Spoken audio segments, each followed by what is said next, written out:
Welcome to Season 2 of Talk with Kristen with an E. This season, we're digging a little deeper into leadership, personal growth, and the courage it takes to follow your passion. Real conversations, honest reflections, because life isn't perfect, and neither are we.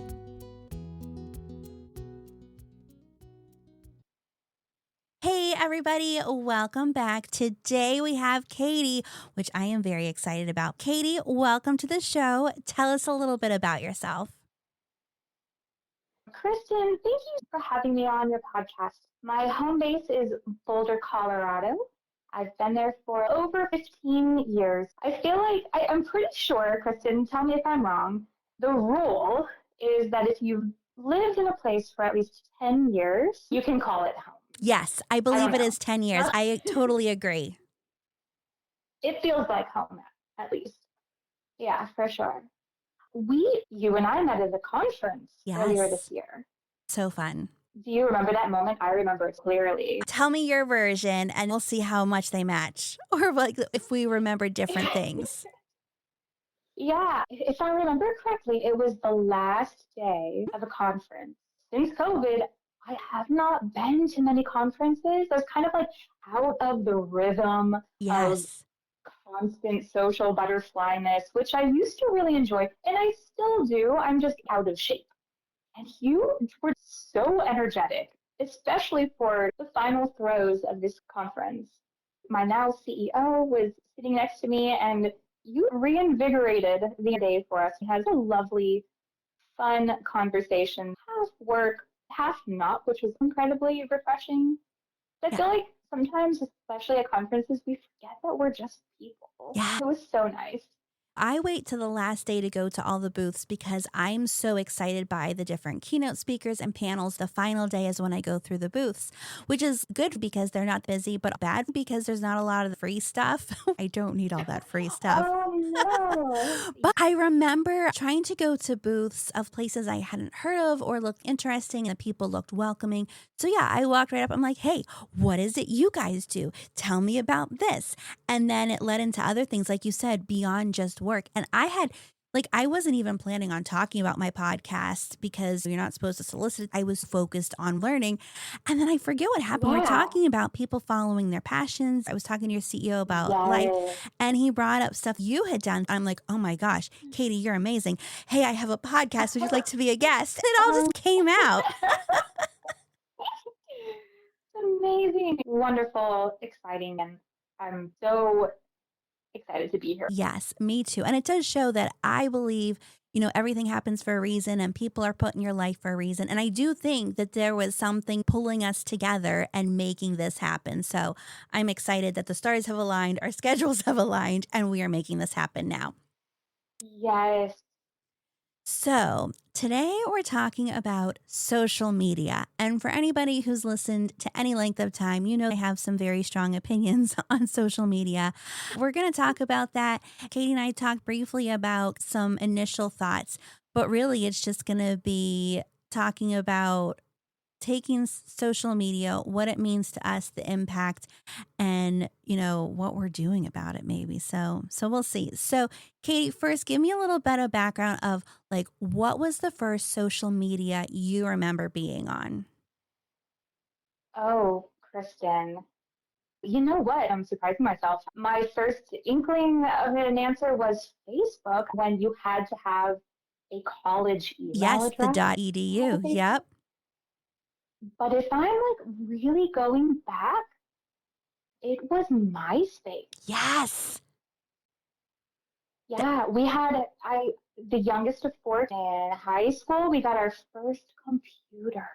Ooh. And it was dial-up, yes. And no one could be on the phone. It was either the phone is available for inbound or outbound calls, or someone is on the computer on AOL. Right. Or MySpace. I was thinking MySpace was my first too, because I got on there after Mm. some people were on Facebook already because when I had graduated college, that's when Facebook came out. I missed the opportunity. My .edu address had run out, so I couldn't get on Facebook. So I got on MySpace instead. You know what was a predecessor to MySpace? And I don't know if you'll remember this because I'm a little bit older than you, but there used to be blogging type sites. They weren't called blogging back then, but there was something called Xanga, Xanga. Oh, You'd write about your day and people could comment on it. So, like, it really was a predecessor to blogs, but at the same time, it was a sort of social media because people could react much like on Facebook then when Facebook came out. yes. You know what? I don't remember Zynga. So either I was just not cool enough, which is No. entirely possible, or by the time we got a computer, MySpace Right. was in full swing. What are some of your first memories of it? Do you remember what you were doing on MySpace or what you were using social media for back then? Before MySpace, like middle school, I had a journal. I really enjoyed writing, and I was definitely let's say I like to describe it that kind of from the womb I was different Oh, but like in a than good a way. lot of people in a good way. That just made it a little more challenging to fit in. We'll put it that way. Hmm. So I loved my journal. And at some point, my mom thought it was a good idea to like read my journal. And I like No. as an adult, I understand her good intent. She would read my journal, then she'd write me little like, notes back to me No. in my journal, like, oh, Caity, I'm sorry you had a bad day or whatever. And obviously, I didn't. The journaling, the physical journaling tapered off in the notebook. I found MySpace, maybe because my mom didn't know She couldn't leave it. notes on it. I loved it, and I used to write about just thoughts, and I would Hmm. kind of use it as just a place to explore, kind of what was happening around me or observations. I was in show choir for a hot second. Everyone was on MySpace, and it got a little mean girls. My Zanga experience was similar to what you were talking about. I had journaled my whole life, a little in elementary school, but definitely from middle school through high school. I had a journal throughout the school year, the summer. Like I have piles of books of my writing. I don't know that my mom ever got into it, but I'm even now just have a sick feeling for that part of your story. Like that's such an invasion of privacy. Like, oh, it makes me sick. But so I switched to Zanga as kind of my online journal then. Which there may have actually been a website called Online Journal or something. And it was me sharing what had happened during the day, musings or thoughts. I always wanted to be a writer. So I was just writing my thoughts and sharing it with the world. And I thought it was so wonderful, which it really isn't that much different than what I'm doing now. Switching to MySpace, I remember being so excited about teaching myself like HTML coding because we'd go through and like put like Oh, different backgrounds on, like you could copy and paste stuff in there. And then do you remember when you could get music to play on your MySpace page? Like when somebody would come to your oh, MySpace, there'd be music playing and you'd base it on like what your mood was or what was going on heck around you. yes. Do you remember any of your songs? No, I wish I did because I feel like that would add to the nostalgia. Do you? Do those still exist? Have you tried to go back and find your old Zanga or MySpace? So my MySpace, I can't, and I have tried multiple different ways, and I can't find it. My Zanga, I did. I was able to get there one time, and it didn't exist, but I was able to like download like a cached file or something of all of my old journals and postings. This was within the past 7 or 8 years because we were in the house we're living in now. It was around that time when I downloaded it. I don't know where I saved it to. I don't know if I put it on a thumb drive or a external hard drive. Like I had it at one point in recent time, but I don't know where it is now. I'd written about when my grandfather died, dealing with that. There was good stuff on it, not the death, but like Oh, you could see me in my late yeah. 20s dealing with life. Can you still see Yes. your MySpace?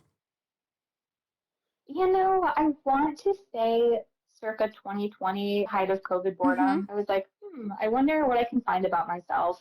I went down a rabbit hole. Similarly, I hitchhiked around Europe Mm. playing hooky for a semester when I was supposed to be taking study abroad Mm. classes, and Oops. I kept yeah, loosely kept a blog at that time, and it was like a blogger or something like that. Yes. Could not could not find the back, could not find my MySpace, but I do Oh. remember the songs I had on there. What were they? Oh, apparently I was just like I went through a sad girl emo I phase. was going to guess you had an emo Um, phase. who did not have an emo phase? I think we Who all had had an an emo emo phase. phase? But I think the longest running song was Fix You by Coldplay. Really?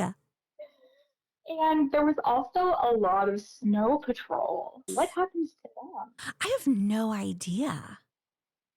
There was a lot of good music, and it's interesting to see the ones that lasted and the ones that fell off. I'm not sure that the best Yes. ones are the ones that stayed because I think there's a lot of ones that may have been better that aren't in the limelight anymore. We can save that for another Kristen, conversation. That's what I'm that is saying. We being can promised. we can bring up different bands, play their music, and say they had more potential. Like it could be a whole, like we will break it down and it'll be amazing. So listeners, come back for that episode once we Yes. do it. Okay, so MySpace, so we're going back 20-ish years or Mm, whatever, probably. 20, yeah, let's say 20-ish. well over. So things have come Yeah. a long way since then. Can you talk about how your feelings or relationship towards social media have changed, or maybe how your usage? Yeah, let's go with that first. So where are you now in your social media journey? Which ones do you Well, use or prefer?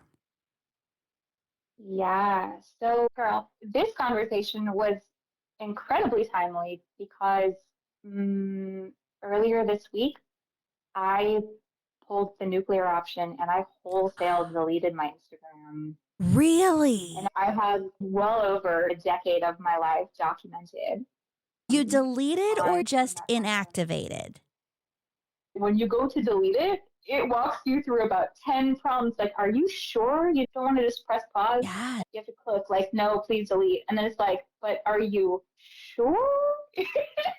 Wow. I will say it does give you an option, and this could just be like a privacy law. They completely pull everything, every image, comment, like, connection into a massive zip file. Depending on how long you've used the site, it took 5 hours for Meta to Oh. compile this zip file. So you But do yes, have it's all all your gone. stuff then? I haven't. Okay. I haven't even opened it. No, I mean, I that's guess fine. it's only been a few days, but So yeah. let's peel this back a little more, Caity. Do you want to tell us why this decision happened? Was there something leading up to it? Was it just a random thing? Like, how are you feeling about it now?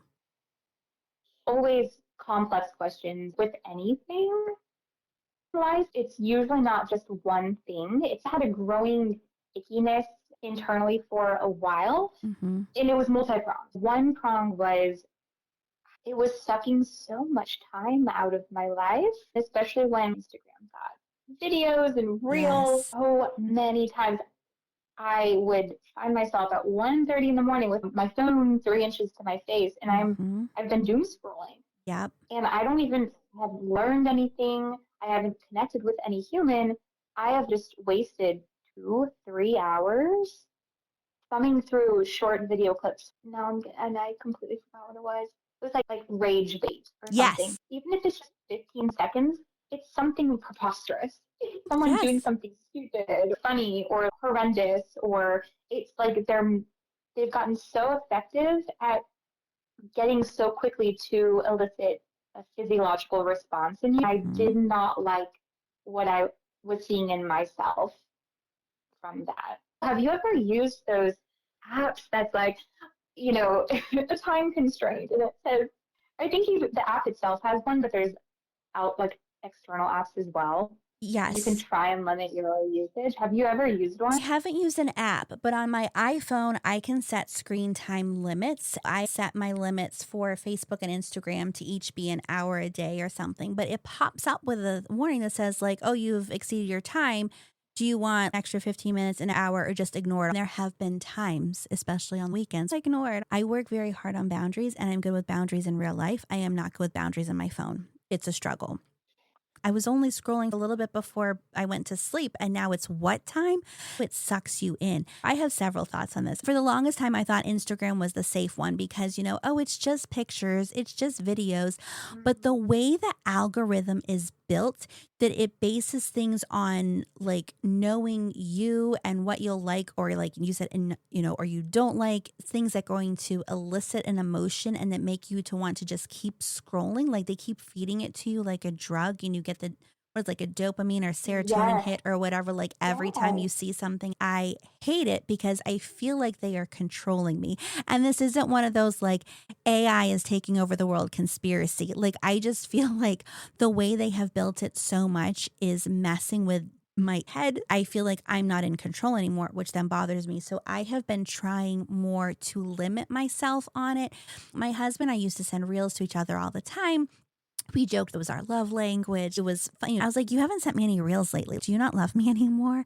And he's like, I'm really sick of watching stuff. Like all these content creators, they're all making the same stuff. There's nothing new or original or creative anymore. And he's like, I just don't want to support that. I don't want to look at that and share that because I'm over it. I'm like, you're right. Even if you look on YouTube, which I know, not a social media, just a media, but there are so I many would say videos. it's social media. It may be. I mean, you're right. It I, probably is. It's long form yeah, content.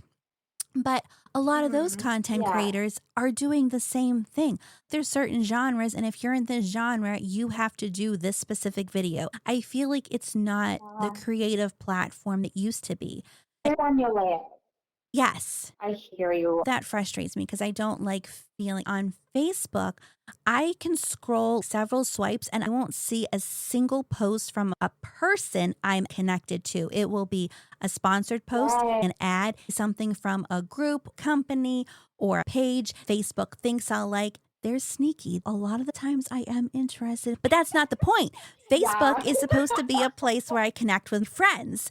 Social media intended to create connections has made us the least connected we have been because we like, oh yeah, we're friends on Facebook, we're friends on Instagram. I know what's going on in that person's life. And meanwhile, we never actually talk to that person or are in an actual friendship with them in the real world. Okay, I'll pause. Yes, Thoughts?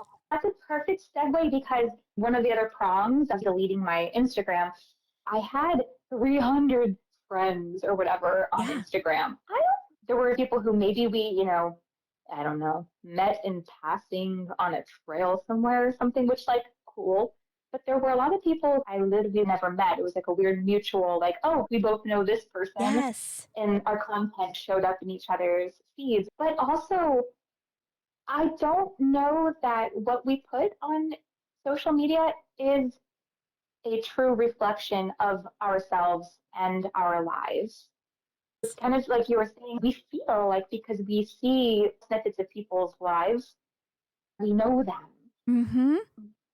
But if someone just saw my Instagram feed, I can confidently say that does not qualify them as knowing me. I have to remind myself it's the same toward other people. Yes, it totally does because it brings in that authenticity piece. Mm. You can be whoever you want to be on the internet. And I remember even back, going back to MySpace days and before on AOL Instant Messenger and chat rooms, like you could be anyone you wanted to be. And then MTV had the whole show about catfish, right? And people were catfishing because you could be whoever you wanted to be online. You have to be that extreme. But on Facebook and Instagram, you're showing the best of your life. And in some ways, you could be creating a separate persona and it's not real. Even if you are interacting with friends online, if it's not a real version of them, who are you actually interacting with and who is it benefiting? Exactly. And honestly, Kristen, I think that second question is the most important. It's the why. Why are we here? Why are we doing this placing? I haven't I'm gonna I don't know, drop an embarrassing, shameful truth bomb. I have not read a book in a year.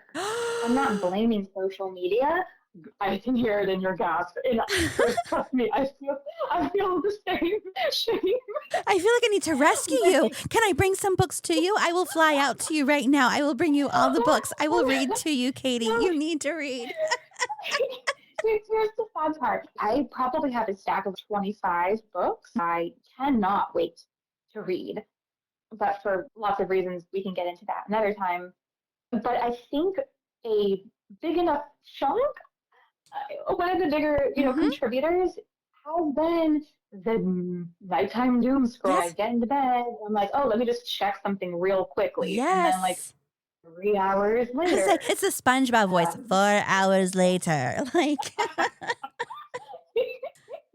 100% because yes, that's my shame, my internal shame voice. no, but I mean, I am a reader, but I struggle with that because it's like, oh, I don't have much time. I'll just get on Instagram instead of opening my book. It's easy, but not fulfilling. Like you feel good in the moment and then you Yeah. don't. Like people on drugs or alcohol, they get their hit, they feel good. And then like it comes down and they're like, oh, that really wasn't that good. Like this is, I feel like that's kind of, which again, I believe it's all a drug and they're making us addicted. Yes. Yes, girl. It's total. You just feel like, even just physically, I just feel so disgusted with myself and Yes. like the kind of like a lack of control. And I like to think that am self-disciplined. I feel like Mm-hmm. I generally make good choices in the best interest of my health and others. I care about my community and I'm a Mm-hmm. good steward. But for whatever reason, it's that drug effect. You come to this thing that is designed to do Mm-hmm. exactly what it's doing to me. And I think that was kind of the ultimate thing with deleting my Instagram was this is not something that I can overcome. There are narratives we tell ourselves to feel good about decisions that maybe we know deep down are not in our best interest. And one of them for me was like, oh, but like I get to see pictures, I get to stay better Mm-hmm. connected with my friends and with people.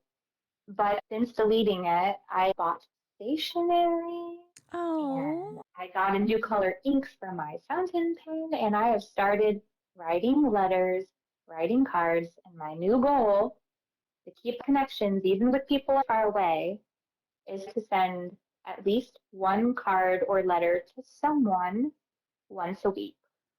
I love that idea. I often send cards because writing letters and cards is a lost art. Like my grandma used to do that. She write out cards and send them to her friends. I want us to get back to that. I'm ready to be like a lady of the 50s, sending out letters and inviting friends over for tea and catching up in real Yes, life because that is so much more meaningful than the fake and false relationships we have via social media. Now, I have to ask you, yes. I know it's only been a few days since you've deleted it, but are you having any FOMO? Are you afraid you're missing anything? Zero FOMO. Honestly, I haven't thought about it much. Let me reset the stasis around my deletion of Instagram. I have not posted anything since this really cool sea kayaking trip around Vancouver Island last, Ooh, like, late summer, early fall. I posted some pictures and some stories from that, but I had not posted anything since. And I had uninstalled the app from my phone maybe 3 months ago, although it's so easy to log on. You're on your phone. So that's what I had been doing and continuing to doom scroll on. But I think because I had kind of, in a way, weaned myself a little bit before going cold turkey, like it yeah. was less of a, you know, I don't know, a big deal. No, I like that. And that's because that's what I've wondered too. Like, could I give it up? Yes. Would I miss it? Maybe. I think I could delete Instagram fine because I'm kind of over the stuff there. I worry about Facebook because there's different activities I follow, like my son's school, if they post stuff. There's probably Yes. other ways to get the information. I wouldn't be missing out that much. The benefits would probably outweigh any of the downsides to it. But you brought up something too about talking about how you hadn't posted for a while. And this is something else I have thought about. Like when I post something now, I focus more on why am I posting this? Because there's some people that will like document their entire life. And that's how Facebook started too. Remember the status Kristen is watching TV or Yes, whatever. It was yes, tracking real everything. time. Yes, it was. And there are people that still treat it that way, not necessarily with the I am doing, but here's the pictures of all the things I did this weekend. Here's the things from this. And there's a lot of stuff all the time, and I have to ask myself, like, why are they posting that? And again, disclaimer, I'm people who do this, I'm not Oh, saying there's anything negative towards you by any means. You do you, post what you want, free country, free speech. But for me, where my head is at and how I know how I feel about these sites, I start to wonder, are you doing that for attention? Is it an insecurity? That could be me projecting because I know I've been in that place where I'll post something if I want to get a reaction like, oh, I'm feeling cute. Let me post this yes. picture so people will tell me how pretty I am. So I've made a more conscious effort in the past year to be more cautious about what I share and keeping my life more private. Some of the things I share are quotes, leadership quotes from a page, or maybe an event I'm going to that I want somebody to come to. So I'm just more cognizant of what I'm sharing and why. Do you feel that that was something you were doing before you cut everything? What are your thoughts? Maybe I hadn't thought about it as clearly and articulately as you laid it out. I think I was feeling a lot of that. One thing you mentioned, it reminded me, I haven't seen it so much in the past few years, but do you remember the kinds of posts that did not come out, were Yes. so emotionally like, what's the right word? Like mysterious. Like there was Yes. this weird, quasi urgent, quasi serious mystique around this post.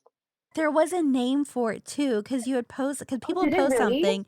I think there was, and I'm not going to remember. If I remember it later, I'll put it in. But there, because I think there was something for them, maybe vague book posts because they were vague.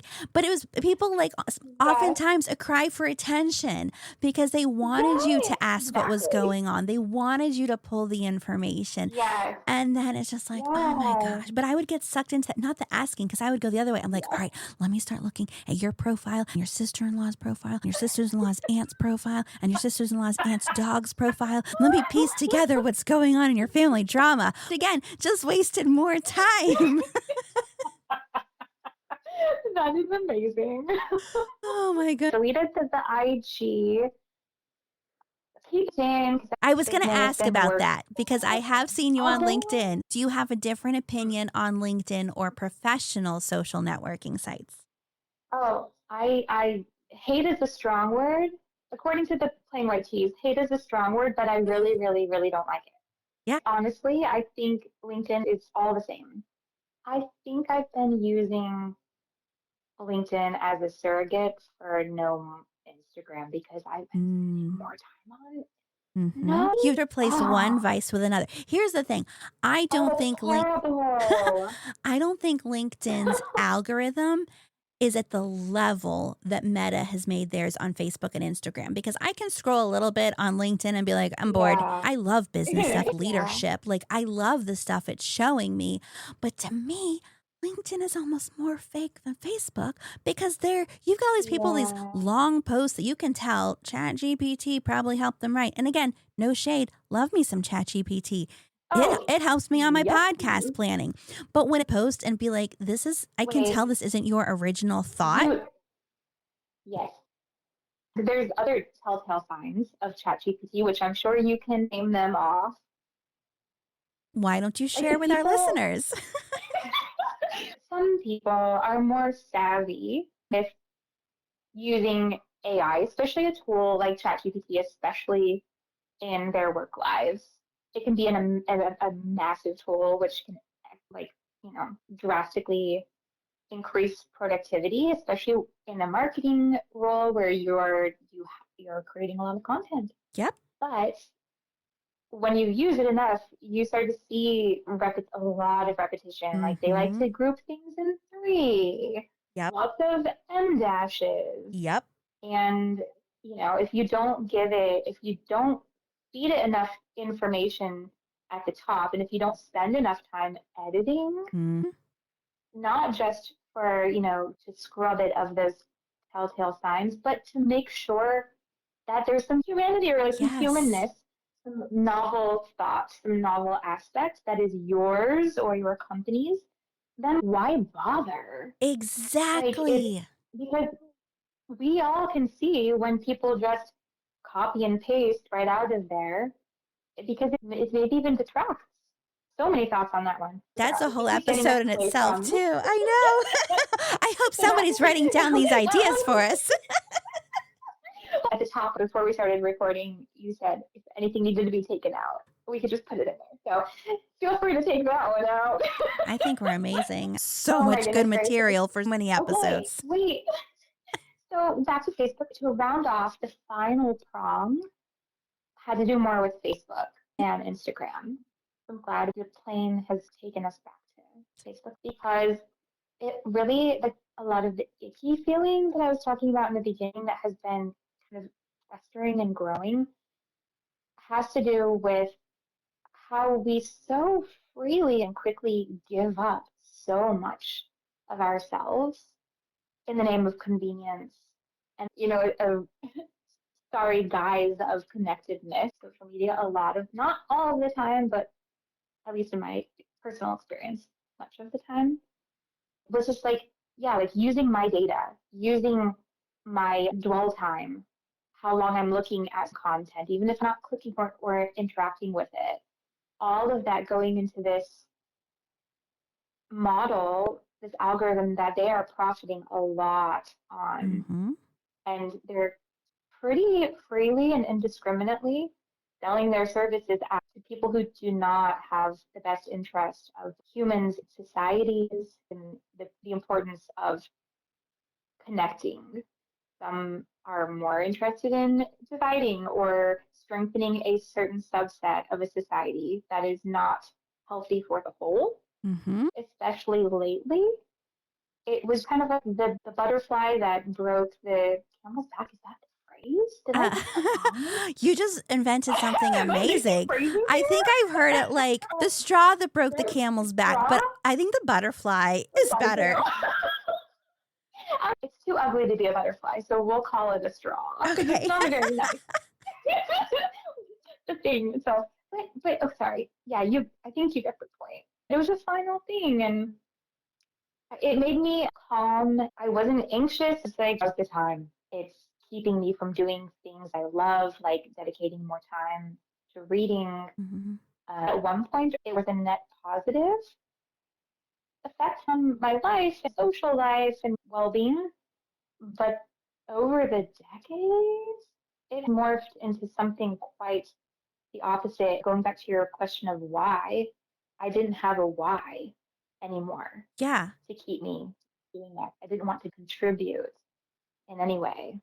I think you've made good points about how they're gathering data and building large models, and you're getting nothing out of it, but they're using that data. Nothing is ever free. Somebody pays for it. And if you're not paying for it, you're the payment. Facebook has been free because the user doesn't pay for it, but the user is paying for it in all the other things like the time, You energy, know? the distraction, broken relationships, everything you are putting into it, Yeah. all that energy is what they're taking. Yeah. And I almost picture it like some movie where an alien gets its life by sucking all the energy from all the humans. And like just picture the alien as like a giant cell phone or social media platform. Yes. That's what it is. And we are allowing it. I think we've hit the bubble now because I don't think your experience is a one off. A lot of people are at that point and they're like, what am I really getting out of this now?